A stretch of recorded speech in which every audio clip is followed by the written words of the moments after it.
I'll now go through the panels, and I'll describe each of the functions and how it works. So this is the master panel, where we obviously create and control the entire flocking setup. As you add new flocking items to the scene, they'll appear in this list here. You can see we've got a flock here, which is the item that generates the agents. It's a box, that's its scene name, and you can change its color just to help navigate your scene. Following that, we have a director, which is a scene item that gives motion and behavior to the agents that are in the scene. So we have a director. Its type is a goal, and all the agents will simply try and approach it as close as they can, trying to avoid crashing into each other. Under the Add New Menu option, generator is simply add a new collection of agents into the scene. So I can add that here. The actual position, it's only the initial position that means anything, so if it's keyframed it won't do anything. So I've added a new one here. It's count 3x3x3, which is 27 agents. So we can make this one a bit different and show you how that all interacts. Currently there's no control for groups, so if there's any directors in the scene, all agents will try to be affected by them. We're looking at changing that for future iterations. So I've added a new flock here. If I go calculate, it's created the agents, and then they'll fly after the director as well, and they'll interact with the, you can see there how they're actually pushing against the other agents that we have in the scene, so everything all interacts together. And if you want, you can simply make a copy of that. Zoom out so you can see what's going on, and make another copy, and we can easily add multiple generators to the scene very quickly. And the same goes for directors. So we can add that, and we can clone him, make that do something slightly different. All directors are is just a keyframed null with a director plugin attached. There's no magic there. Calculate. And there the flocks are moving, trying to approach to the closest director. And you can see some really interesting effects, as especially here where the range between the two directors is causing some agents to go towards one, some to the other, and then they end up swapping. So by adding quite a few directors to the scene, you can end up with quite complex behaviors. The edit menu here is just for removing items and duplicating them from the list. And over on the right hand side we've got the settings for any of the items you've selected. As you select an item in the list, it will select it in the scene as well, and that reciprocates. If you select a scene item, it will select it in the list. So it's quite simple and easy to keep track of which items are which. You also have the scene name next to the item as well. So these are the properties. All of the flocking items have a user definable color, which can help to set your scene up so it's easily navigable. You can show the trails for the agents, so you can see there is expanding out the number of frames at which it shows the trails over. You can see the lines being drawn out, and that's exactly what will be followed. Just gives a bit of a preview as to the motion of the items. So rather than having to trace through and see where they go, you can just brighten that up. So rather than scrubbing through and seeing where the agents end up, you can just use this trail option to see how the motion of the scene will be affected by changes. So if I go calculate all motions, you can see there how the paths in the scene are being affected.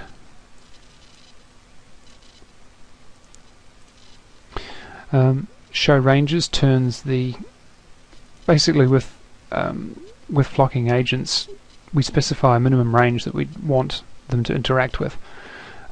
We don't want them to get any closer than that particular range, and when they when they approach that range, we want them to start influencing each other. This is just a quick preview for that. The tabs down here for flocks controls the generator type. So we've got box and sphere at the moment. Box is the number of agents along each axis and the size of each axis. So you can see that as I scale that up and down there, that's the size of the initial frame that they appear in. We can also set that to a sphere if we don't want a regular arrangement, and it will simply randomly scatter that number of agents within that sphere. If you have a mesh item in your scene and you've applied a flocking plugin to it, you can use the points and the polygons of the mesh to generate the agents as well. So you're not limited to only starting out their initial positions via box and sphere. You can actually generate it off of any mesh. The Agents tab gives you the list of basic agent behaviors. We've got a simple preset list here, which can give you a good initial setup. The range, which I told you about before, is the minimum range at which the agents interact. So if I set that to a meter, then when two agents approach closer than a meter, they'll try to avoid colliding with each other and push away until they reach that meter apart, that meter separation. View angle simulates animal vision. Most animals can't see perfectly behind themselves. Most vision's limited to a cone out the front. You can simulate that as well, so agents won't interact with agents that are behind them, for example. At the moment it's set to 180 degrees, which is front to back vision. These next 6 options control the actual motion of the agents themselves. Avoid collisions is a coefficient for how eagerly they try to avoid crashing into each other.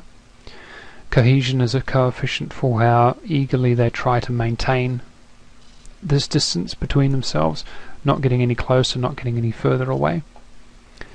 Match velocity is a percentage that they will adjust to when two agents approach within this value here.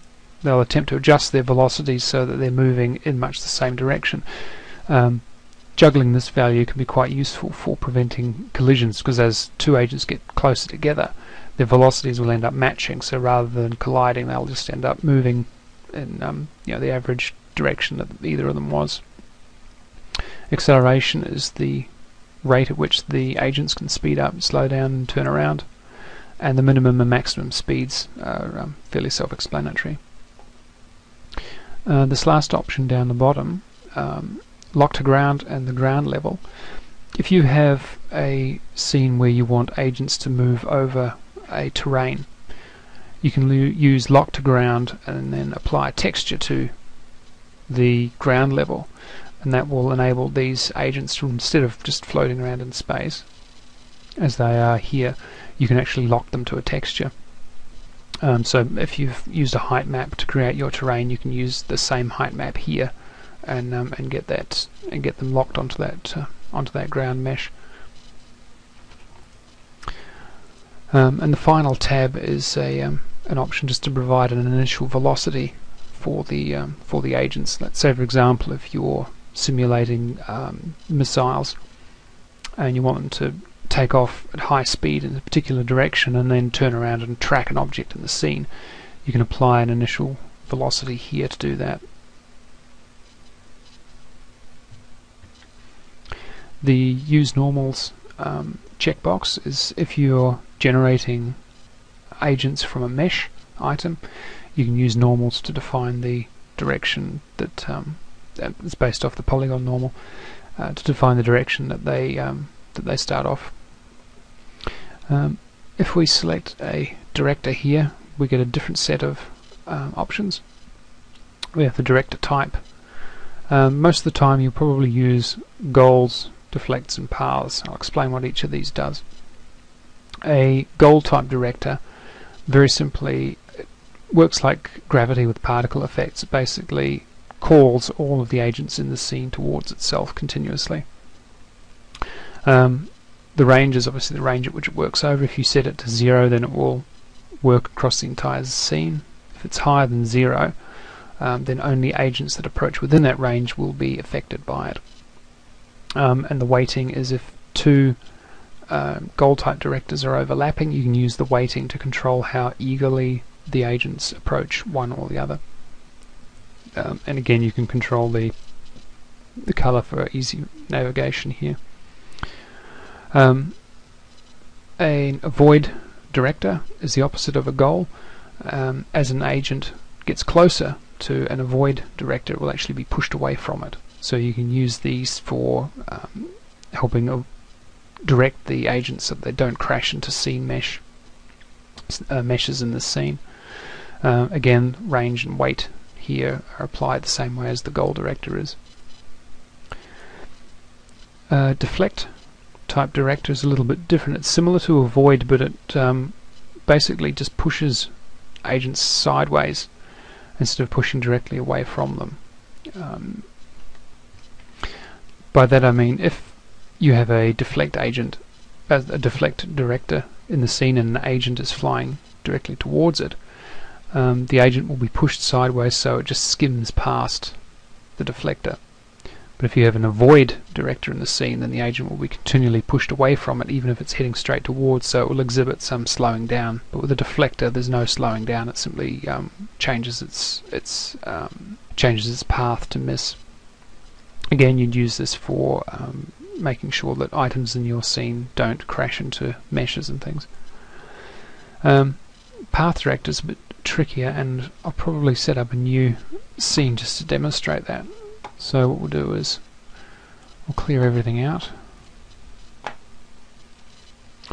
and I just want to set up a new generator here.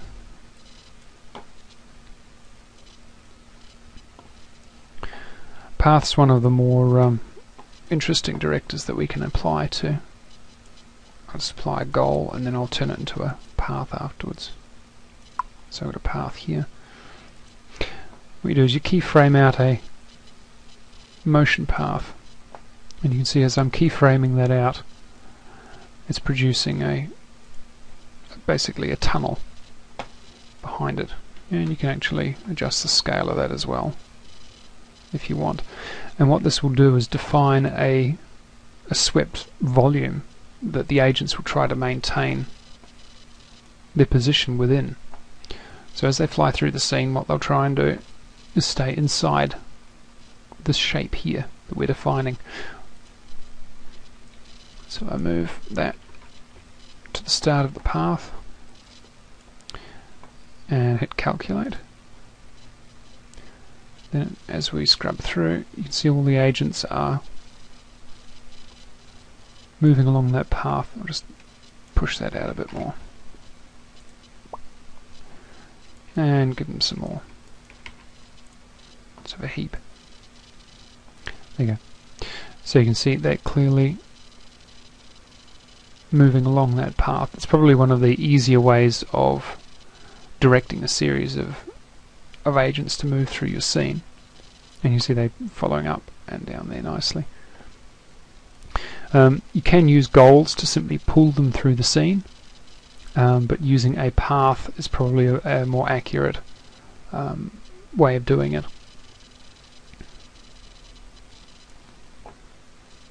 And it's the method I'd recommend. The final option that we've got here is converge. What converge is used for, it's essentially the opposite of deflect. It will attempt to bunch up a series of agents that are approaching a small gap. So if you're trying to squeeze a heap of, say, bees through the opening of a hive, you would use a converge director to try and squish them down so that they would encroach closer than that minimum value that we have here. Just to get the design, to make them move through a small opening, rather than positioning, say, deflectors on all sides of the opening. We can just put one converge director directly on top of it.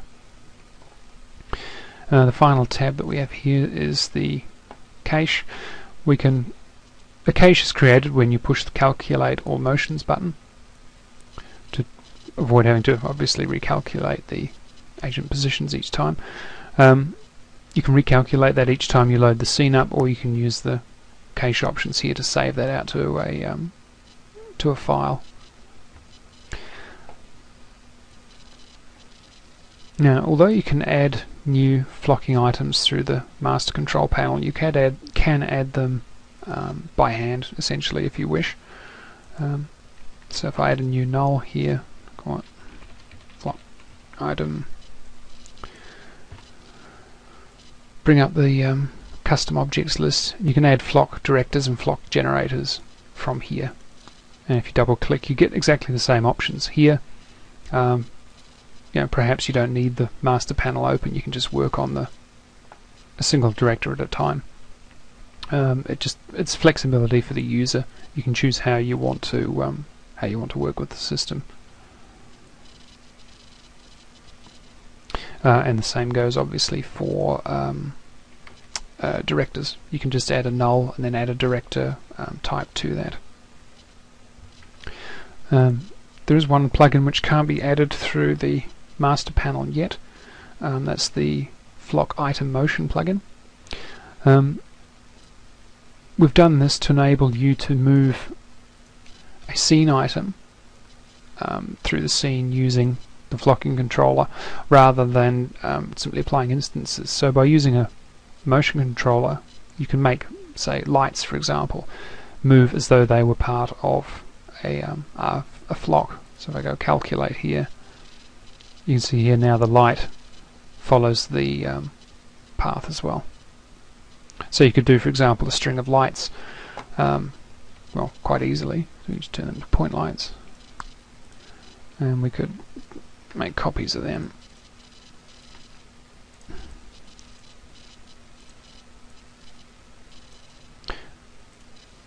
And then they can all move through the scene, and they could illuminate as they move along.